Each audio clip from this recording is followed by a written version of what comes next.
Hi everybody, my name is David. Thank you for watching Damar's Coaching.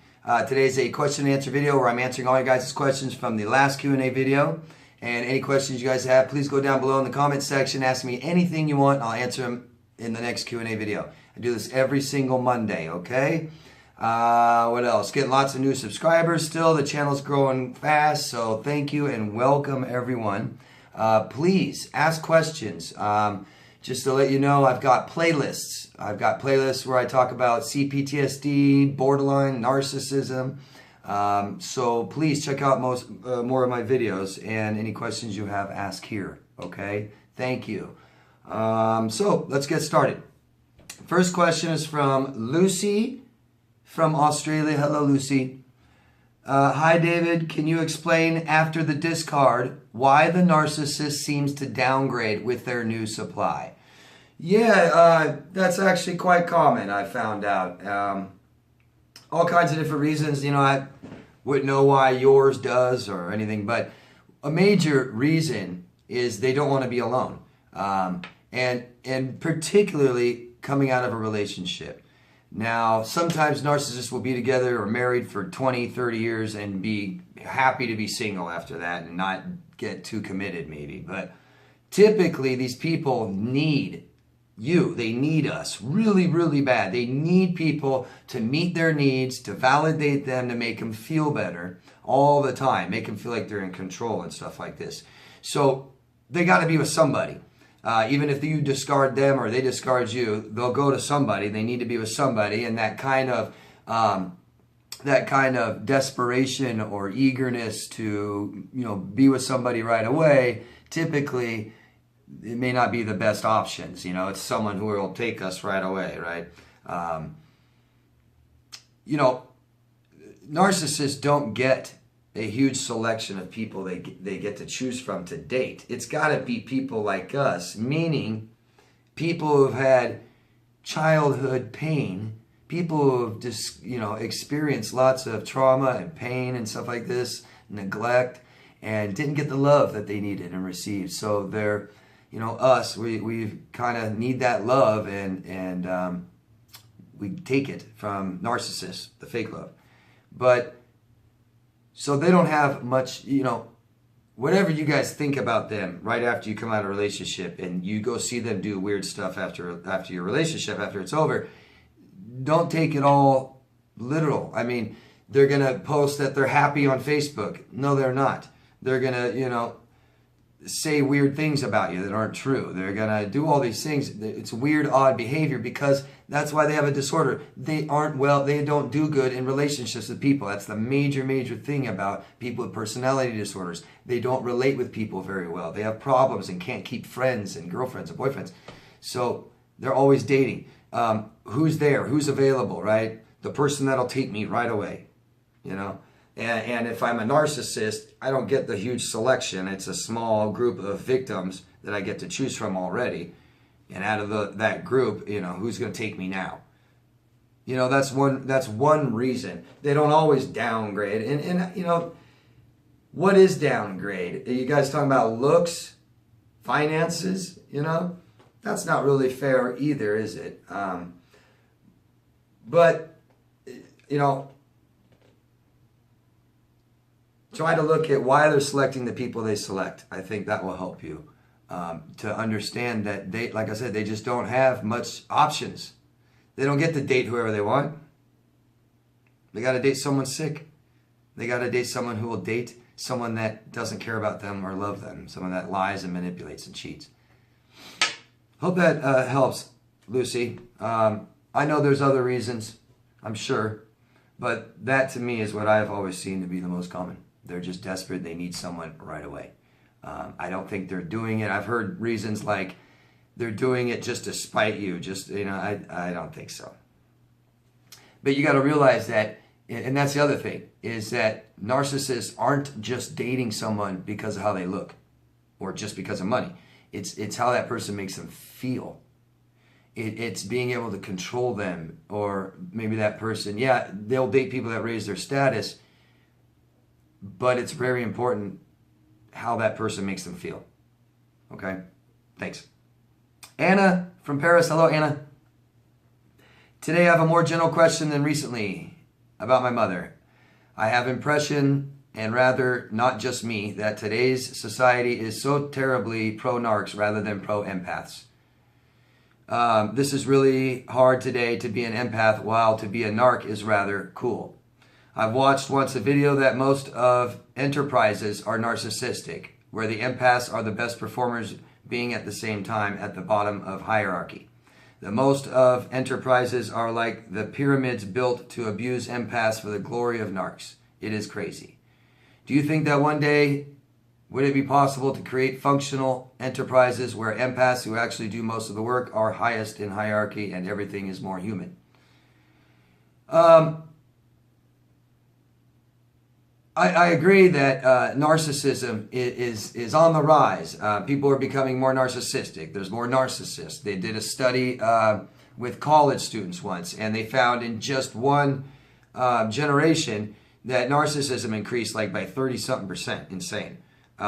So yes, it is on the rise. And, I think that a lot of narcissism is glorified almost. It's people mistake a lot of things that are going on. And I've said this before. A lot of people think the person being mean or rude or cutting someone down, they think that's confidence. They see that as a strong person, and it's not. It's a weak person acting strong. I mean, there's just so much more about narcissism that seems to be more and more accepted. I know, right? I mean, look at the selfies. Look at just how people self-promote themselves. It's amazing. And whether just not even just musicians or stuff like this, they're really self-promoting all the time. I'm this, I'm that, I'm great. Now, when you talk about enterprises, I believe you're talking about companies, corporations, and please try to realize that corporations, the government, religion, things like this, these are groups. They don't have a conscience. This isn't a human being. It's the gang mentality, big time. Big time. The channel that smear campaigns me all the time. The people supporting it and saying nasty things aren't all nasty people. But when they get into a group, they lose their conscience. People tend to do that. It's so common, isn't it? When you have an employee relaying the message from a horrible company and their horrible decision that they made against you, and you have this employee just relaying the message, and you just sit there and go, how does this person work for this company? How does this person do this if they know the company's bad and they just say, oh, I just work here. It's not my company. I mean, they just lose their conscience. It's a gang mentality.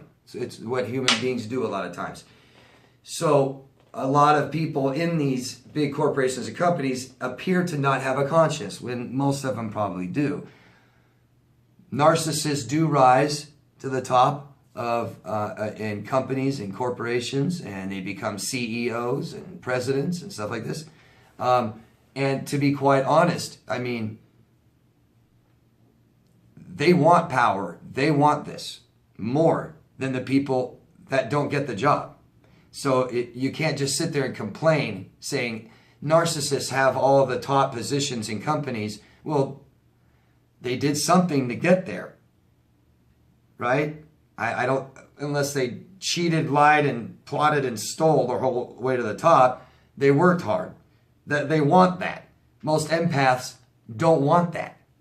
Most people that aren't power-hungry control mongols don't need to run humongous companies. You see? Narcissists like to do it, so they go for the job, and they get it. You know what I mean? And like I said, I wouldn't want to run a huge company, would you? And anybody of you out there? I mean, it might sound nice, to make, over 6 figures a year, but there's a lot that comes with it. Having to make really tough decisions that usually penalize other people, innocent people. I don't want those choices. I don't want to be faced with decisions like that. People that run our country, no thanks, I don't want that job. Narcissists can have it. People that don't have much of a conscience can make those decisions for us, if you think about it. But socially, it just shouldn't be accepted. We shouldn't accept people yelling at other people or people criticizing people right in front of everybody and stuff like this. You know, I mean, I'm not saying it should happen behind closed doors, but that's where, I mean, right out in the open is where it's happening now. Couples fighting and stuff seems to be okay. The one big one, guys, and all of you have control over this too, is cheating, betrayal. It's just absolutely horrible, but man, is it accepted, right? If you know, basic opinion is if I'm not being cheated on, oh well. Oh, I got friends that cheat on their husbands and wives all the time. Why? Why do you have friends like that? You think a friend? You think somebody that looks into their loved one and says, I love you every day, and makes a commitment and a promise they'll never cheat on him, and they go cheat on him, you want that person as your friend? They don't even commit to you. They don't tell you they love you every day. And look what they do to the people they do. Get rid of these people. Make them live alone. They want to cheat, make their whole life about cheating until they realize how empty it is. You know? You see? We shouldn't accept bad behavior from people, even if it's towards someone else, guys. Okay? So you have more control than you think over this stuff, people. UnoFXC. Good to see you again. Been a while, David, since I've posted. I let the dust settle and was actually doing pretty good with putting the past behind me. However, lately it has been haunting me time to time. Any suggestions on how to put the icing on the cake and get rid of the residual thoughts and questioning myself again? Perhaps it is time for me to move forward into a new relationship. It is coming up on a year now, and you have really helped me to this point, and I still brag your name to my friends in need of your help. Thank you. Oh, and you're from Pittsburgh, Pennsylvania. Thank you. I talk about this a ton. You guys are going to feel better. You're going to feel better. You're at the very bottom now. You will feel better. And that is a part of healing. We're healing our brains. Our brains have damage. We're healing them. It starts to feel better as we do. We start to get less attached from our exes. We don't miss them as much. We aren't as angry as much. We aren't as emotional about them as much. We aren't thinking about them as much. We're thinking about tomorrow instead of yesterday more. You're gonna feel better. But if all you do is give yourself time, it's not enough, guys. There's major lessons to be learned about this experience, why you dated a narcissistic abuser. Tons to learn from this, and if you don't learn, you will repeat it. I don't know where you are at in your recovery. I don't know, but I'm telling you, this is so common. You guys will feel better, and then you'll reach a plateau. And that plateau will kind of make you feel like, I'm not quite like I used to be. I'm sure a lot of you know what I'm talking about, especially you. More than likely, what you have done is make yourself feel better, and you've healed your brain, but you haven't figured out a lot of the stuff in your past. You don't feel a whole lot better about the things that happened, and we need to talk, guys. We need to talk about it. We need somebody to understand us. It's so important. And then we can figure out more what happened. If you're getting these feelings, that's still trauma. Trauma is, painful experience that was too much for us to handle, and we don't know what happened. So we gotta feel better, and we gotta know what happened. So maybe you don't totally know what happened. And if you do in the relationship, my guess is you don't really know why you got into the relationship. And I always take people back to their childhood because that's why we're doing this. We need to heal from our childhood, and we need to learn the things that our parents didn't teach us, so we don't do this again, okay? My advice is hire a professional and talk about some of the things that are still bothering you and learn how to meet your emotional needs correctly. And if you feel you're ready to date someone and you want to, then date. Not just I think I should. If you want to date someone again. But that's not the answer. Okay? Not the answer. Thank you.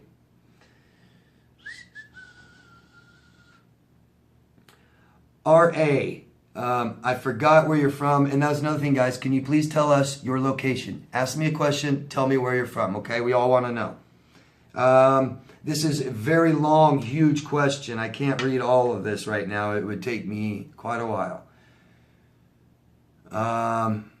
My mother has told me she doesn't want to mother or nurture me because I'm not a child anymore. Funny thing is, she never nurtured me, even when I was a child. She physically and verbally went after my first love. Then another one after that, she was showing up at his office to the point he called me asking me to ask my mother to stop. So your mother gets really involved in your relationships. She physically and verbally assaulted or abused you your whole life. She bullies men and hates women. She still invalidates that I'm any kind of worthwhile human. I'm so sorry.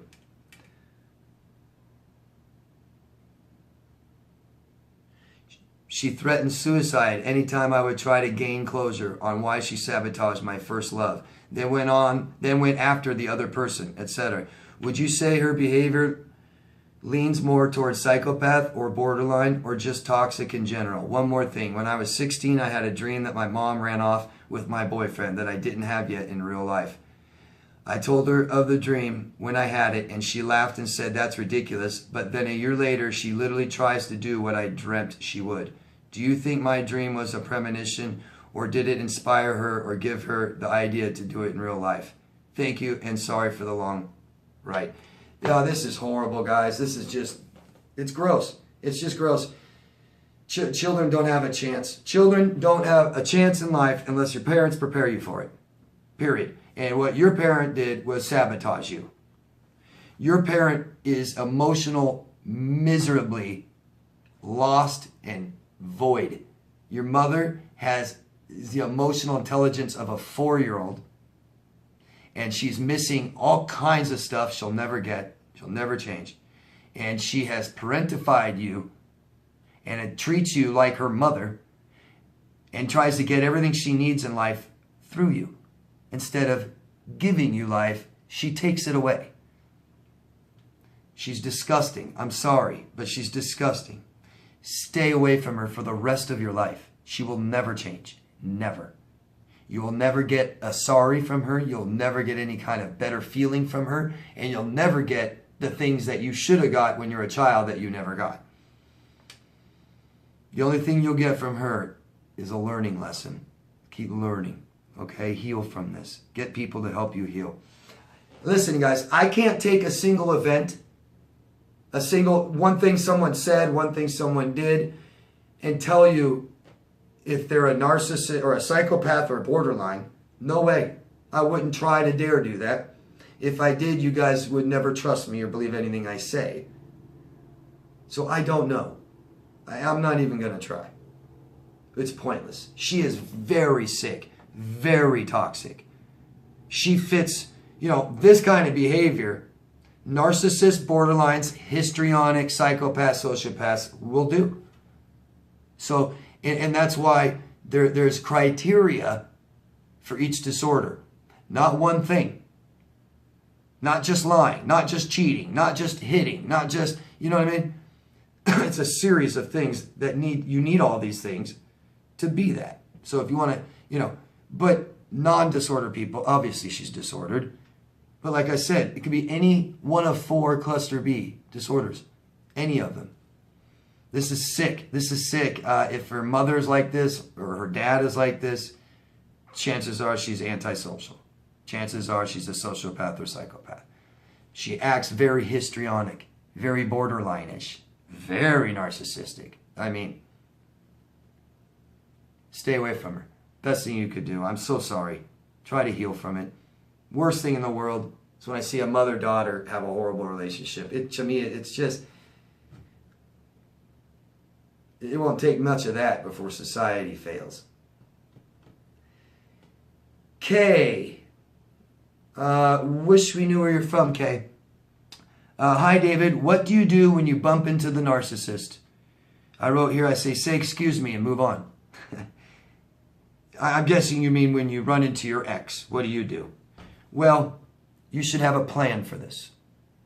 Having a plan for this eases your mind. You shouldn't be as afraid anymore. We are so in reactionary mode We've lived our whole life reacting to our parents, to our siblings, to our friends, to our girlfriends and boyfriends. Take control, okay? You are in control. Why? You don't want anything from him, correct? If he doesn't want anything from you and you don't want anything from him, what would it matter if you bumped into him, right? Well, you don't want anything from him, so your only concern is that he wants something from you. And you have built him up probably a little bit bigger than he really is. He really still is that 6-foot human being. Okay? But he got in your head, and your mind is very scared of him. Keep healing. Keep talking. Keep feeling better about this. And come up with a plan of exactly what you want to do in every situation. He shows up at your door, this is what you're going to do. He shows up at work, this is what you're going to do. He calls you, he texts you, he emails you, he contacts your friends, your family, this is what you're going to do. And it's real easy if you don't know what, just tell yourself, I don't have to do anything.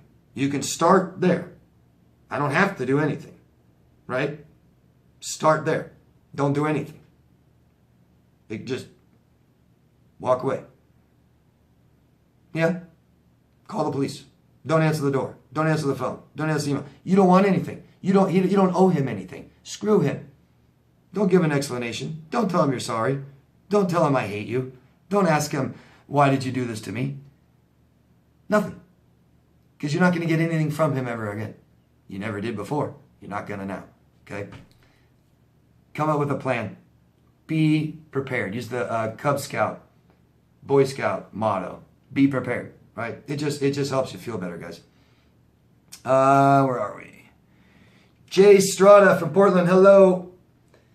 I've been no contact with my brother for over a year now. The last I heard, my little sister came to my house crying, saying her and my brother got into a physical altercation.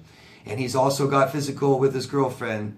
He's a mean alcoholic and very disrespectful to women in general. The other day I was waiting in a parking lot, and to my surprise, my brother comes up and acts like nothing, saying, hey, how are you? I said to him, I'm upset with you for getting physical with our sister.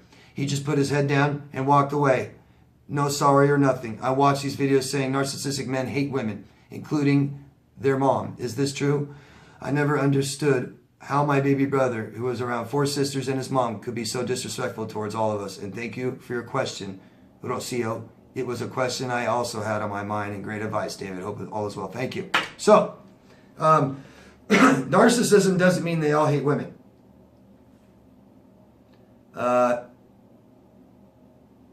I think that's when you get into antisocial. They kind of hate people, generally. But narcissism doesn't mean you just hate women. There's a reason people hate women. Misogyny.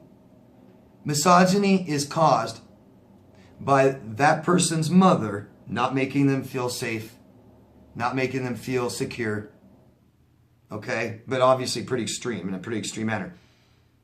So, mother's role, and we know this, mother's role is to help us feel safe and secure. If she didn't do that, if she failed to do that, it's real common people have a distrust or a disdain towards women. And it can even happen if it was the father that was abusive, but the mother still didn't keep that person safe, and they hate the mother. Even, I've heard cases even where the mom didn't know, and they know. They know the mom never knew about the abuse, but still hated women, didn't keep them safe, didn't do her role. That's what misogyny is caused by. Also, my guess is his role model father didn't like women either. That's why, okay? I can't remember if there's something else in here. You know, he put his head down because he's full of shame. Guy thinks he's a horrible person already, okay? He's full of anger, full of hate, hates himself. Probably hates himself more than other people. Narcissism is what people say. It's not they love themselves. No. No. So I hope that helps. Thank you. Where are we? Let's do one more. Joe from San Antonio. Hello, Joe. My ex and I were together for 9 years, lived together for 5. I caught her cheating on me in July. She started acting like I was hacking her emails, phone, and made a key to her apartment. So she acted like you did those things. Okay, after a week, she started being nice to me again, even moving her stuff in and say we need to get married. It seemed like everything was fixed, but then she completely did a 180. acted like her phone and emails were hacked and moved her things to storage, left some stuff here and moved to Chicago. Her daughter contacted me and said they would be gone a few months if I could foster their dog until they come back. What is going on? And what should I do? Did she move to get away from the situation? Is she going to come back and try and get me back? I'm sorry, Joey. And obviously I wouldn't know. I don't know what people are going to do. I don't even know her. I don't know. Yeah, you want me to tell you like what a disordered person would do, and that won't work because they all don't do the same thing. But I can tell you what typically disordered people do, why she might be doing this. You know, I don't know. My guess is she got scared. Sounds like she's borderline and got real afraid of abandonment and felt that some way, somehow you abandoned the relationship. Somehow. I know you didn't, Joey. She's disordered and believes that you did. She sounds pretty paranoid, pretty delusional. My guess is she dissociates a lot. My guess is she's been molested as a child and beaten, or both. And you just can't do anything for her. You need to stay away from her. She probably will contact you. I'm almost positive she's going to contact you again. If you have stuff of hers, do whatever you can to get it out of your house. Period. I hope that helps. Get somebody to help you. It's so much easier to get somebody to help you with these things, guys. Okay? It just feels so much better. and we don't think clearly. You might do something that you regret, Joey. You might make a mistake. Mistakes are okay. We don't do them again. But sometimes mistakes during the bad, worst timing can be really bad. You don't want to make a mistake, Joey. You don't want this person to come back in your life. So do everything you can to finalize it. End it. In your mind and in your house and in your heart. Get rid of the stuff. Get rid of her. Move on. Start getting help. Okay? Thanks, Joy. And that's it for part 1. If you guys could do, please, please, please. You guys, these videos save lives. CPTSD, lots of people commit suicide every single day. If you could save a life by sending this video out there, posting it on your social media accounts, sharing it in your forums and in your groups, stuff like that, it's a really help to me and the people that need it, okay? Thank you, guys. Stay tuned for part 2. Love yourself first. See ya. Bye.